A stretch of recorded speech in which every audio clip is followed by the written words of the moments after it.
Welcome to Vinod study circle. మనకు డిఎస్సికి వచ్చినటువంటి అప్లికేషన్స్ ఎన్ని వచ్చాయి అని చెప్పేసి ఈ వీడియోలో తెలుసుకునే ప్రయత్నం చేద్దాము. ఇంకా ఎన్ని రోజులు ఉంది టైము, ఇంకా ఎంతమంది అప్లై చేయొచ్చు అని చెప్పేసి మనము ఒక గెస్ చేయడానికి ఆస్కారం ఉన్నటువంటిది. ఈరోజు మనకు వెలుగు పేపర్లో ఉన్నటువంటి అప్లికేషన్ చూసుకున్నట్టయితే మెగా డిఎస్సి అప్లికేషన్స్కి ప్రక్రియ మరో 3 రోజుల్లో ముగియనున్నది. సోమవారం సాయంత్రం వరకు 2,45,135 మంది దరఖాస్తు చేసుకున్నారు. వచ్చే నెల 17 నుంచి డిఎస్సి ఆన్లైన్ పరీక్షలు ప్రారంభం కానున్నాయి. స్టేట్ వైడ్గా 11,000 పైగా టీచర్ పోస్టులు భర్తీ ప్రక్రియ ఫిబ్రవరి 29న మెగా డిఎస్సి నోటిఫికేషన్ రిలీజ్ అయింది. మార్చి 4న ప్రారంభమైన అప్లికేషన్ ప్రక్రియ జూన్ 20 వరకు కొనసాగనుంది.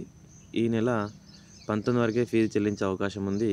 అయితే డిఎస్సి 2023 కోసం దరఖాస్తు చేసిన 1,71,343 మంది మళ్ళీ అప్లై చేయాల్సిన అవసరం లేదు. దీంతో సోమవారం సాయంత్రం నాటికి కొత్తగా వచ్చినటువంటి అప్లికేషన్స్ ఎన్ని అంటే 73,785 మంది అప్లై చేసుకున్నారు. ఈ లెక్కన ఇప్పటి వరకు మొత్తం 2,51,551 మంది ఫీజు చెల్లించగా వారిలో 2,40,45 మంది దరఖాస్తు చేశారు. కాగా టెట్ ఫలితాల నేపథ్యంలో డిఎస్ అప్లికేషన్ విద్యాశాఖ ఎడిట్ ఆప్షన్ ఇచ్చింది. ఇప్పటి వరకు 50,000 మంది తన దరఖాస్తులను ఎడిట్ చేసుకున్నారంట. సో అంటే దాదాపు 2,51,000 మంది అప్లై చేసుకున్నారు. మొత్తం ఫీజు చెల్లించిన వారు 2,00,000 మంది దరఖాస్తు చేసుకున్నారు. సో నెక్స్ట్ మనకు వీడియో చూసుకున్నట్టయితే ఇంకా రాని డిఎస్సి షెడ్యూల్ అని చెప్పేసి ఇంకొక పేపర్లో వచ్చింది. డిఎస్సి షెడ్యూల్స్ ఇవ్వాలని చెప్పేసి అంటున్నారు. మనకు ఇంకొక పేపర్లో వచ్చినటువంటిది చూసుకున్నట్టయితే ఆ ఖాళీలు డిఎస్సిలోనే కలిపేయాలని చెప్పేసి మనకి రామోహన్ రెడ్డి గారు అడుగుతున్నారు. మనకు ఇవ్వాలని చెప్పేసి. వాస్తవం చెప్పాలంటే కొన్ని డిస్టిక్లో పోస్టులు లేవు. స్కూల్ అసిస్టెంట్లు కూడా సింగిల్ డిజిట్లో ఉన్నాయి. కాబట్టి ఈ ప్రయత్నం దిశగా గవర్నమెంట్ ఏమైనా మన కోసం సపోర్ట్ చేస్తే చాలా ఇంకా మంచి డిఎస్సి అనుకోవచ్చు.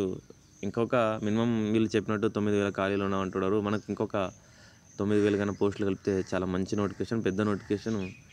చాలామంది హ్యాపీగా సెటిల్ అయిపోతారు డిఎస్సిలో టీచర్స్గా. ఈ ప్రయత్నం దిశగా మనం ఏమైనా కొనసాగిస్తే ఏమైనా గవర్నమెంట్ మంచి ఫలితాలను ఇస్తుందని చెప్పేసి మనకు మంచి ఫలితాలను ఇవ్వాలని చెప్పేసి కోరుకుందాము. సో ఇంకో దాంట్లో చూస్తే డిఎస్సి షెడ్యూల్పై స్పష్టత ఇవ్వాలని చెప్పేసి విజయక్రాంతి అని చెప్పేసి ఒకటి పేపర్లో వచ్చింది. ఇది కూడా సరే మనం చూద్దాం మరి ఎంతవరకు వస్తున్నవి ఏం కథ అని చెప్పేసి. దీనికి కూడా సంబంధించి మినిట్లో మనం ఏదైనా అప్డేట్ ఉంటే మినిట్ టు మినిట్ అప్డేట్ నేను డిఎస్సి మీద స్పష్టత షెడ్యూల్ కూడా రాగానే నేను మన యూట్యూబ్ ఛానల్లో అప్లోడ్ చేస్తాను.